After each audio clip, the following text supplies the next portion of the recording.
nandito tayo ngayon sa Andangan, Quezon. At boss, ano ba to? Private ba? Silangan. Okay. Pero ang nakasakop Silangan. So hindi Agdangan, Silangan, Kalutan. Agdangan. Yes. So ayan, magandang araw ulit mga paps, at nandito tayo ngayon sa Silangan, Kalutan. Dito sa Accessories Beach, dito sa Agdangan, Quezon.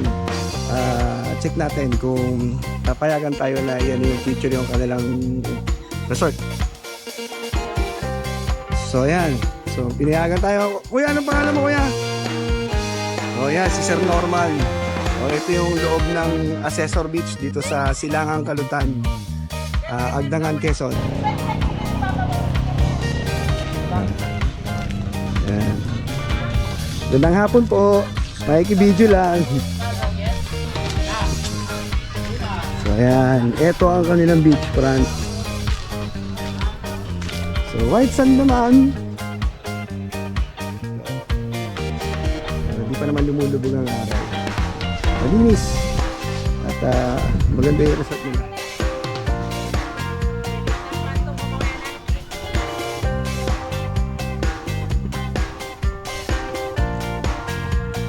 Kung gusto niyo mag-inquire, meron din silang Facebook page na Accessor Beach. Contact number 0946-733-7033 at saka 0992-242-77146.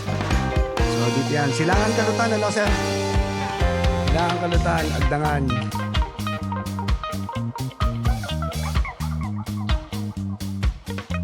So tingin tayo kung makakapasok pa tayo dun sa ibang beach resort dito sa Silangan, Kalutan, Agdangan, Quezon. Let's go! At base dito sa karatula ay this way to Monte Carlo Way, 30 meters ahead, beach resort. Maganda na. Hindi mahirapan pumasok dahil kumpleto yung mga kalsada na dadaanan nyo papunta dito sa Silangan, Kalutan, Agdangan, Quezon. Ito, ano pangalan nito? Ito iba.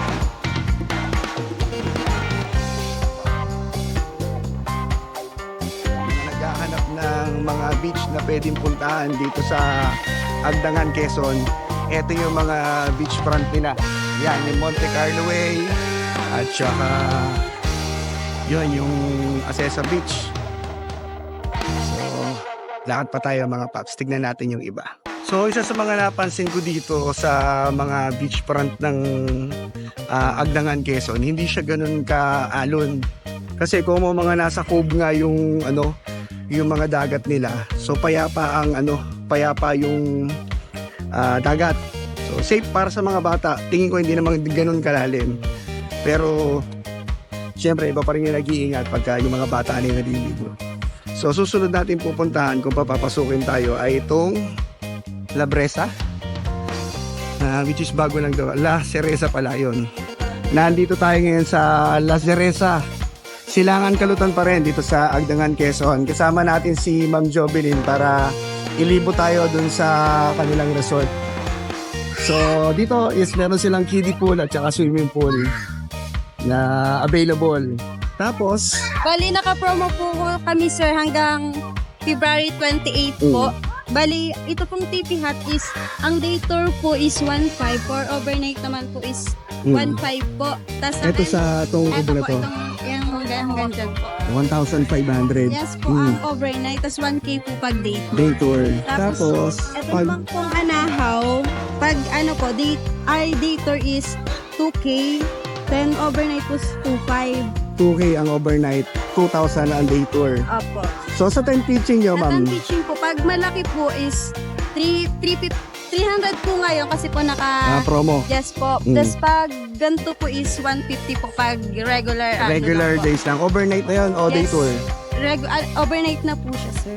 So sabi ni Ma'am Jovelyn, ang overnight 10 teaching nila dito sa La Cereza is 150 dahil naka-promo kayo ngayon. Opo. Tama.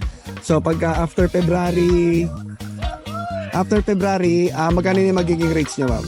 Bali, ang nabago lang po is yung sa Sa 10 pitching, pag malaki po kasi, pag hindi po naka-promo is 350, pag naka-promo po is 300. 300. So, napakaganda ng beachfront nila dahil meron silang volleyball net. So, pwede kayong mag-beach volleyball. At saka malinis yung harapan ng kanilang resort. Then may mga available pong kayak. Kayak, magkano yung sa kayak naman? Sa crystal po is 500 for 1 hour. Sa regular po is 300 for 1 hour. Then may floating cottage po. Floating cottage, nandun na rin. So, safe naman sa mga bata dahil merong fence or parang perimeter na hanggang doon lang yung safe na pwede lang yan ng mga guest nila dito sa La Rosa.